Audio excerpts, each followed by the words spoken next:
YouTube, what's up? We're back with another video.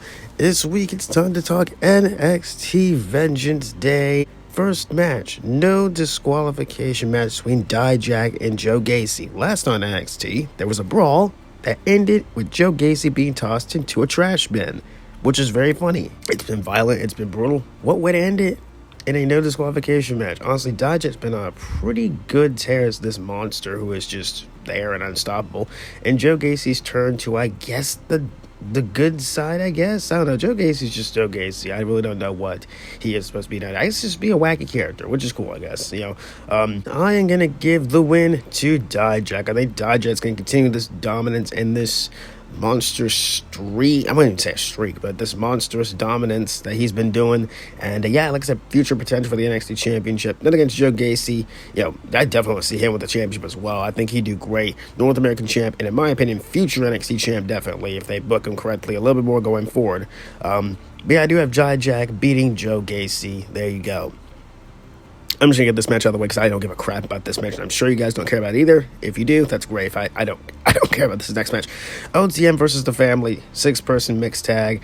I don't care about Out the Mud. They're garbage. The only thing cool about them is Jada Parker, and she's pretty awesome. And Scripps is trash. And the rest of them, like the tag team guys, I don't know. They're there. I don't know. The Family's great. The Family's great.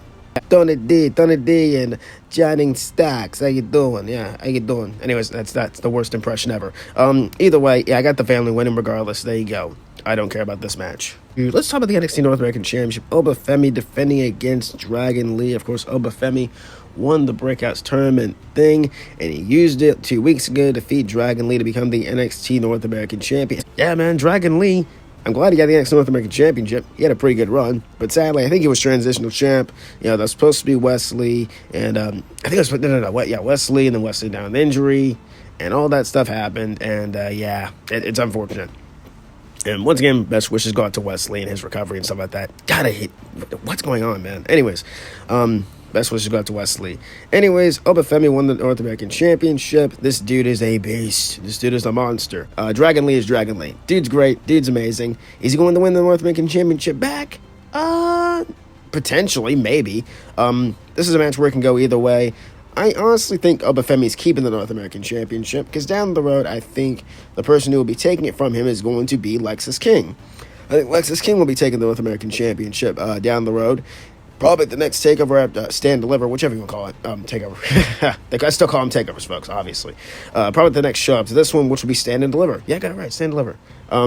I think Obafemi's keep the North American Championship, even though I would literally lose my mind if Dragon Lee became a 2-time North American Champion.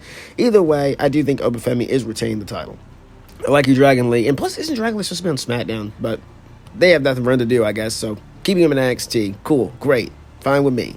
So I have Obafemi retain the North American Championship, folks. There you go. For the NXT Women's Championship, we have Lyra Valkyria defending against Roxanne Perez. This is going to be fun. That's all I'm going to say about this one. This is going to be fun. This is going to be a star-stealing moment for these two women out here.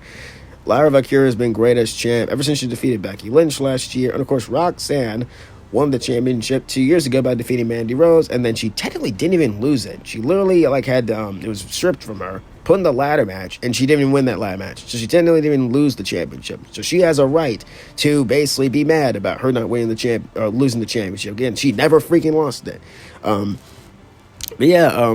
been really enjoying this, even though it's been lasting for 2 weeks. Of course, Roxanne won a Battle Royal to become the number one contender. And, I really am enjoying this. Plus, the whole thing with Tatum Paxley and Lyra has been very, very fun. Lyra being stalked and helped by this basically obsessed weirdo. That's pretty much what the storyline is. Who likes to bite people's toes for some reason. I mean, whatever floats your boat, I guess.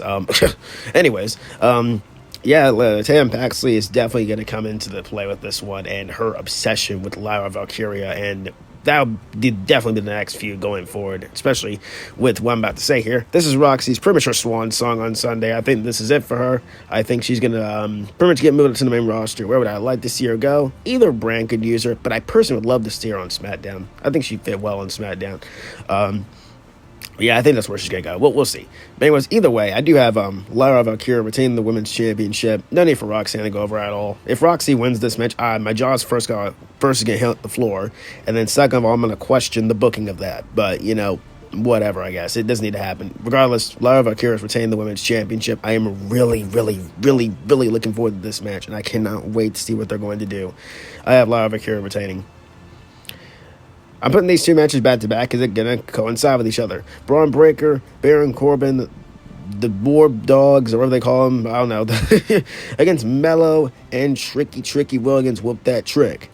Dusty Cup Finals, here we are.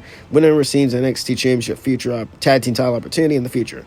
Of course, Braun Breaker and Baron Corbin didn't like each other, and now they're best friends. Well, I wouldn't say best friends. They're now just tag team partners who so happen to be acquaintances now, and soon will be best friends until Braun Breaker gets caught up inevitably because he was obviously brought up by Nick Aldis on Raw.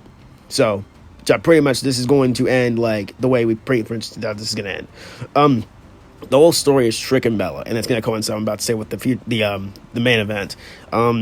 Yeah, man, it's just, the tournament was very fun. I love that they brought it back. It's great. Yeah, it was predictable, obviously, with these guys being in the finals, but I don't care, man. Trick Mello gang, I love them. I still love them, even though what's about to happen is not what I'm going to like. Braun Breaker and Corbin are winning this entire thing. I'm not really surprised, honestly. I mean, the whole thing is to get Mello and Trick to the main event. And speaking of that, like I said, Braun Breaker and Corbin are winning this, which will lead into the main event for the NXT Championship as Ilya Dragunov defends against Trick Williams. Finally, Trick Williams getting his title opportunity after, of course, the champion went down to a, obviously, storyline injury with Ridge Holland and stuff like that. Finally, we're getting it. It's going to be great. It's going to be fun. I'm looking forward to it. The whole story right now is, of course, where does Mello stand? We all know Mello did it. We know Mello did it. WWE are not covering your tracks very well. I mean, for all we know, he couldn't have done it, but he did do it. He attacked Trick. We all know it. Or maybe he hired somebody to attack Trick. We don't freaking know. Either way, Carmelo Hayes is guilty. And Carmelo Hayes is going to turn on Trick Williams at the end of this match. And then he's going to beat the living daylights out of him. And then Trick will go on to be even bigger than he already is, with the big solo thing, and the rivalry's going to continue, and then he's going to send Carmelo Hayes to the main roster, probably at Stand and Deliver, which is where I guess the rivalry is going to end. Yeah, man, I do have Ilya Dragunov retaining the NXT Championship, the North American title, the NXT Championship against Trick Williams, and of course, Mello is going to drop Trick at the end of this show, and if he doesn't drop Trick at the end of the show, I will be legit shocked. There you go. I hope you have a great day. I enjoyed the Royal Rumble. I'm really looking forward to SmackDown since I will be there. Looking forward to it. You'll get lots of videos, pictures. You know how it's going to be, guys. I'm very excited for Friday. And, of course, Sunday. I'm looking forward to it. Can't wait. And that's all I got, guys. Do I think people are showing up at the show? I don't know. We'll see. Anyways, I will see you on the next video. If you enjoyed this, I really hope you did. Too sweet the like button down below. Subscribe videos like this one. Follow at Twitter, Hill Battler. Instagram, Hill Battler YT. And I will see you on the next one.